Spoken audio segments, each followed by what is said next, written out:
fellow Mysterians.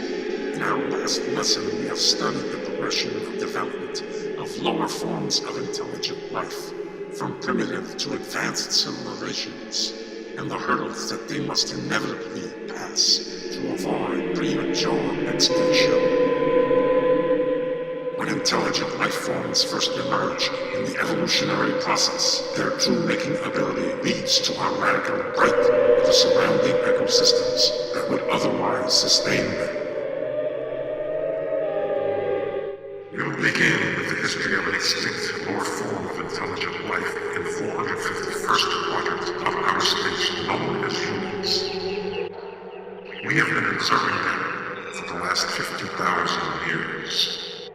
Their demise was the failure to move beyond carbon and graduate to the progression from nuclear fission to fusion and ultimately to antimatter. The Philippines is stuck between a rock and a hard place. The country is considered one of the most vulnerable places in the world to climate change, and it's planning to build 23 more coal-fired power plants despite evidence that coal is extremely harmful to the environment. It's a dilemma for the country and other fast-growing economies in Asia like China and India, which are also looking to build hundreds of new coal-powered facilities. Philippine President Benigno Aquino told the BBC that reducing the use of coal is difficult and renewable energy is too expensive. 2 weeks ago, it was revealed that an 8-year-old girl living in China's Jiangsu province had become the country's youngest lung cancer patient, with doctors pointed to China's high levels of pollution as the cause. Residents of Beijing and many other cities in China were warned to stay inside, and at the peak of the crisis, the air quality index in Beijing measured 775.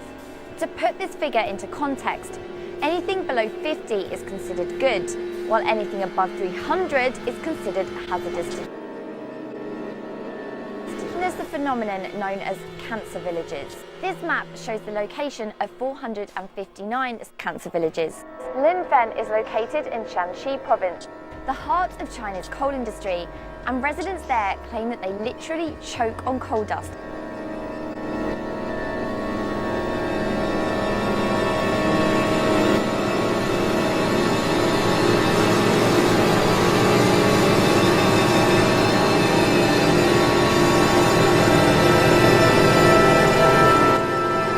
Japan is trying to restart its nuclear program, but 4 years on from the Fukushima nuclear disaster, it seems the biggest thing standing in its way is the Japanese people.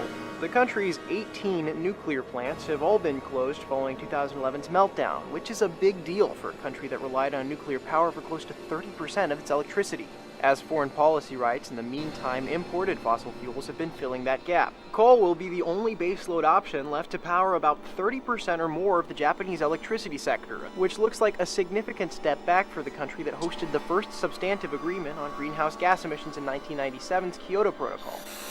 These humans were engaged in a constant struggle between their highly evolved minds and their reptilian brain, the seat of their rage and fear. That guy in the middle, his name is Paul Alford.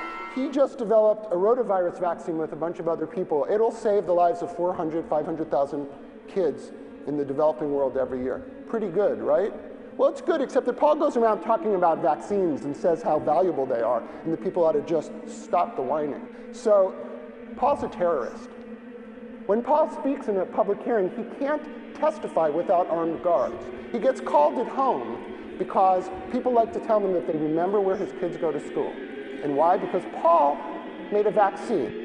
Those fanatics that weren't actually fanatics at all, they were thoughtful people, educated people, decent people.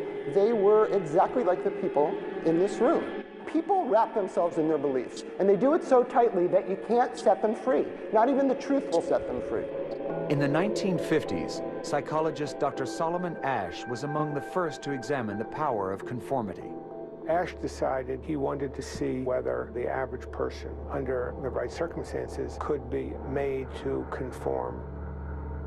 The Asch conformity experiment is legendary among social psychologists like Dr. Benjamin Zablocki. Solomon Ash's concern was with conformity, and he wanted to see whether he could set up an experimental situation in which people would be led by social pressure to deny the evidence of their own senses and go along with the judgment of a group on a simple question which had to do with the length of lines. The test begins with placing a subject in a room with a group of actors pretending to also be test subjects.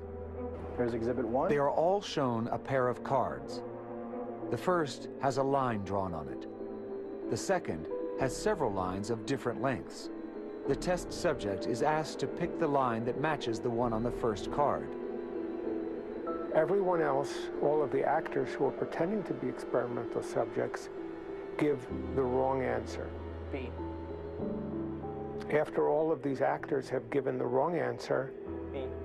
the turn comes to the real experimental subject. The experiment aims to see if the test subject will ignore the group and answer correctly, or if the pressure of conformity will compel them to give the wrong answer. It's A. Initially, many test subjects give the correct answer, but the answer does not come rapidly.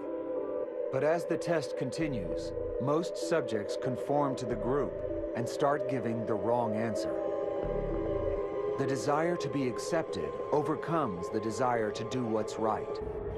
What's found is that 75% of the experimental subjects deny the evidence of their own eyesight and conform. The desire to be accepted overcomes the desire to do what's right. Greetings and welcome to Strange or True. We take you now to the island nation of Japan on planet Earth. The date is August 6th, 2016.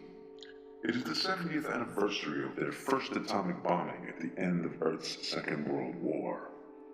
Japan's capital city of Tokyo had just broken a record for its longest heat wave. This was at the beginning of a worldwide climate crisis. Japan had broken another record just days earlier. Life expectancy had reached its highest point ever. Japan is a perennial longevity leader among nations in spite of experiencing 3 nuclear meltdowns and 2 atomic bombings. Japan's nuclear meltdowns had occurred 4 years earlier, and a catastrophic event that decimates the city of Fukushima. It is here that our story begins. As the Japanese people's reign as world leader in longevity continues unabated, and with no radiation casualties from the Fukushima meltdown, a tribe of Homo sapiens known as anti-nukers could draw up a giant imaginary apocalyptic plume of atomic radiation emanating from Japan that envelops the Earth and convinces world leaders to shut down most of the world's atomic nuclear power. Having lost most of its clean nuclear energy, time runs out for the Homo sapien. As the climate spins out of control, desperation for increasingly scarce drinking water leads to a third nuclear war. This time, a giant apocalyptic plume of atomic radiation actually does envelop the Earth. In the end, the humans have destroyed the Earth in order to save it. Strange or true? Fellow Mysterians, we are calling you from beyond your world. You who embrace the mystery. You who reject the seekers of truth. You who are the seekers of truth. We speak from beyond space and time. The greatest lesson that galactic history has taught us is boldness is the key to all progress.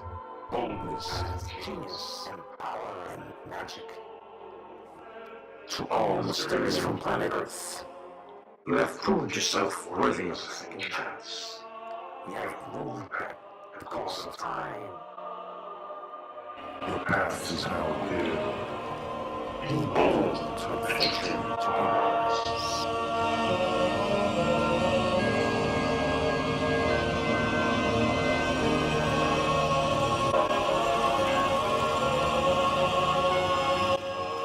Praise to the great Strange.